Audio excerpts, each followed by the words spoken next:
Welcome to PS Magazine, welcome to Southern Spain, welcome to the launch of Ducati's Supermoto.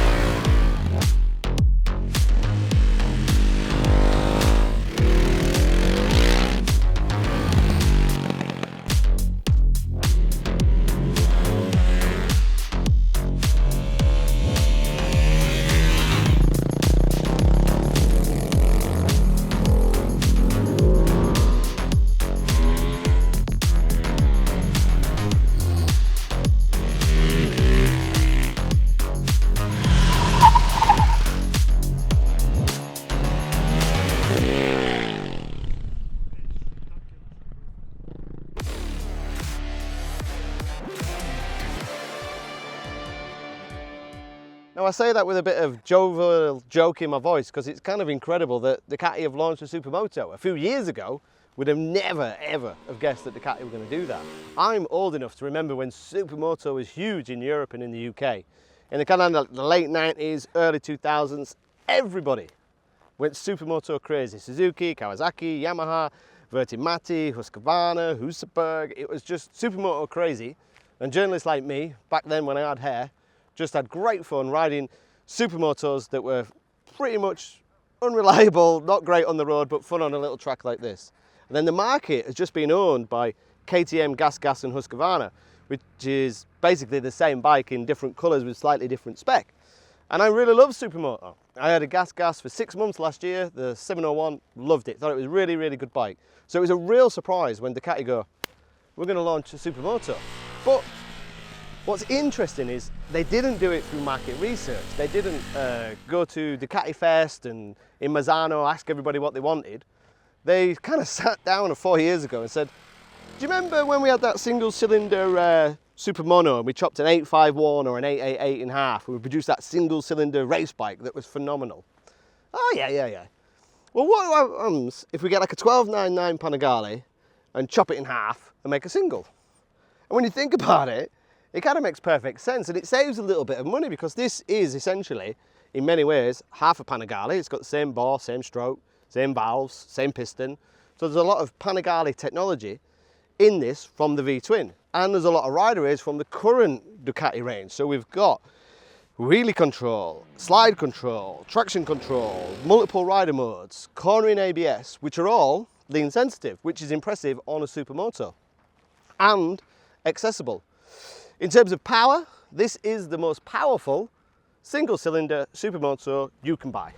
So let me just get the facts and figures for you.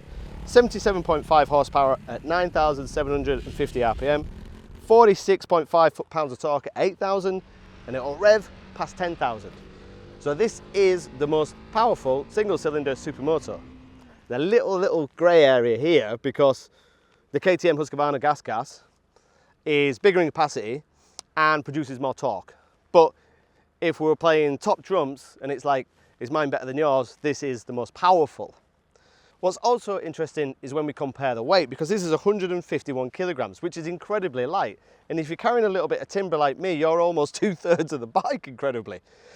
Ducati quote wet weight, no fuel, and the competition quote a dry weight. So it's hard to compare the two, but it does feel incredibly light. Now today, here just outside Valencia, we've had the opportunity to ride the Standard and we've had the opportunity to ride the awesome RVE. Now this morning, it was a little bit damp, it was a little bit sketchy, and when most people would have been hiding and drinking cappuccinos, we just went out on the Standard bike with the Russell 4 tyres, we put it in wet mode, we turned up the ABS, we turned up the traction, turned up the cornering ABS, and just got used to the track because I've never been here before. This is a track that's used by lots of MotoGP riders for winter training, and it is a great facility, but I just wanted to get used to the bike.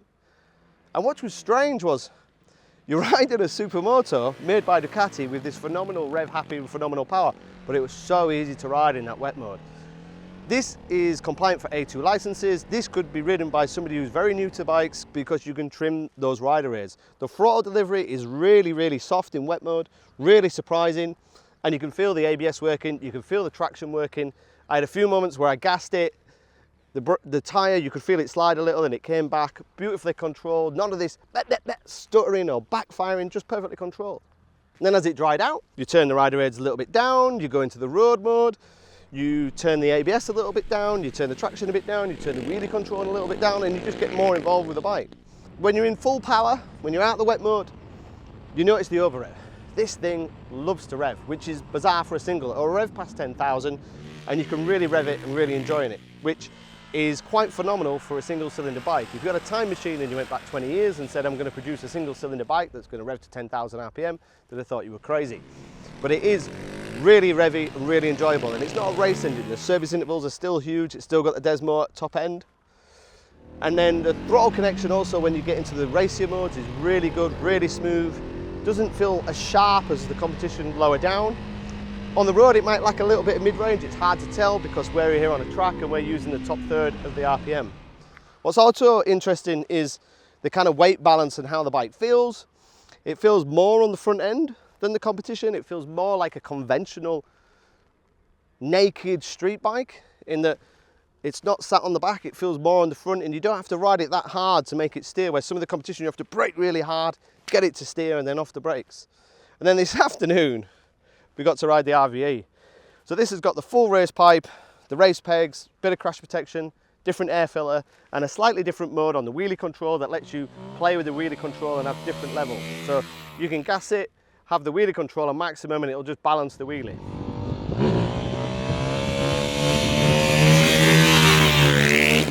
And we've also got to mention the ABS slide control going in, which just by saying those words makes me smile, because when I've always ridden Supermoto, it's quite a difficult technique to slide a bike into the corner. Essentially, you need to be doing 4th and 5th gear, get it down to 1st or 2nd, use the clutch, balance it with the back brake, balance the two, turn into the slide, make sure the back wheel doesn't lock, keep the back wheel turning, but if it's turning the same speed as the front wheel, it won't slide. It's quite a difficult technique to do. With this, put it in the 2 mode, jump on the back brake as hard as you want, forget about the clutch, just come down the gears and it slides. If it slides too much, it comes back in. It just makes you look like a, well, not a riding god, but it just gives you that confidence to slide it. You don't go out of pit lane and do it first time, you have to build up to it, but once you start building up to it, you enjoy it and you can feel the grip. And this afternoon, it started to dry out. We're on the optional slick tyres with tyre warmers and just had so much fun. Obviously, I'm full of praise for this bike, and like usual, there are little niggles. For me, the brake lever, I can't get it back enough because I've got tiny little baby hands. The clocks are informative, way better than the competition. The high-end feel of the bike is way more than the competition, but I still don't find them too intuitive. They're quite small. I think I'm probably used to Ducati clocks, which are really big and quite easy to use. And then finally is the price. So in the UK, the base model is just under 11. The RVE, as stunning as it looks, is 12. But once you put the pipe on it, the crash protection and a few other bits, we're getting close to 15. It is a stunning, brilliant Supermoto, but £15,000 for what is essentially a toy, might be too much. It'd be interesting to see your comments down below. Obviously, this is just first impressions. We need to ride it on the road and we need to ride it on the competition. What'll be interesting on the road is, does it miss that mid-range torque that the competition have, or does the over rev make it more exciting and quicker and faster and more usable in the real world? Does it look better than the competition? That's down to you. Looking forward to reading the comments. But what is impressive is that Ducati haven't produced a single cylinder road bike for ever, or a long time. It's their first single cylinder Supermoto, and they're as good or maybe better than the competition first go. That's got to be applauded. So the next time you see me, hopefully we'll be getting this in a bit of a group test, go-kart track, a couple of bikes, maybe a little ride on the road. But thanks Ducati, thanks for the invite, thanks for watching. Don't forget to subscribe. If you've got any questions, you know what to do. Finito.